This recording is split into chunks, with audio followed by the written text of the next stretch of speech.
4 साल से दवा खा रहा था किसी दूसरे डॉक्टर का। इनके पास आया ना, डॉक्टर क्या बोले, 4 गो तुम खाओ, निचवा का 3 गो छोड़ दो। 6 महीना में उसका दवाई बंद हो गया। किसी भी हॉस्पिटल उसकी मेन इनकम का सोर्स 2 चीज है। डॉक्टर मेडिसिन वाले चीज में आप ज्यादा हस्तक्षेप मत कीजिएगा। डॉक्टर्स का ईमानदार होना बहुत ज्यादा जरूरी है, बहुत ज्यादा जरूरी है डॉक्टर का ईमानदार होना। एक ब्रेन के डॉक्टर थे, उनके पास एक मरीज आया, 4 साल से दवा खा रहा था किसी दूसरे डॉक्टर का, और वो 7 गो दवाई लिखा था डॉक्टर।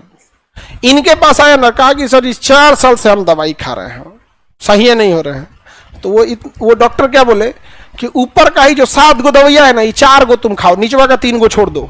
तो कहा ठीक है, 6 महीना में उसका दवाई बंद हो गया। अब हमको आपको कौन सी बुझा रहा है उस 7 गो में कौन कौन सी के लिए है? अगर कोई चीज को नॉर्मल करने की दवा है तो बढ़ाने की भी तो है। तो अगर हम किसी डॉक्टर को कमाने का मन है तो 1 हफ्ता कहेगा कि इसको खाते रहिएगा ताकि डाउन हो, कहेगा हफ्ता में 1 दिन इसको लीजिएगा बढ़ जाए। समझे? किसी भी हॉस्पिटल की जो मेन इनकम होती है वो ऑपरेशन से नहीं होती है। उसकी मेन इनकम का सोर्स 2 चीज है, दवाइयां और जांच। इसलिए पक्का जांच लिखेगा, पक्का जांच लिखे, दवाइयां और जांच से होती है। वरना डॉक्टर, भारत के डॉक्टर दुनिया में अपना डंका बजा चुके हैं।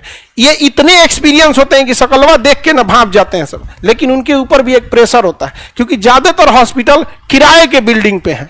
समझा गया? और हम अगर डॉक्टर का फिक्स कर देते हैं, अगर डॉक्टर को कम करने भी जाते हैं, उसका मकान मालिक किराया बढ़ा देगा। अब एक हॉस्पिटल है जिसका किराया 10 लाख रुपए है, जिस बिल्डिंग में, उस बिल्डिंग का किराया 10 लाख है। क्या लगता है आपको 100 रुपया में MRI करेगा? तो बड़ा बड़ा ये सब चीज होता है। तो डॉक्टर का ईमानदार रहना बहुत जरूरी होता है। यहाँ पे है भी भारत में कुछ ऐसे डॉक्टर मिलेंगे जिसको दिल से रिस्पेक्ट आएगा, और कुछ कुछ हैं सब ऐसे।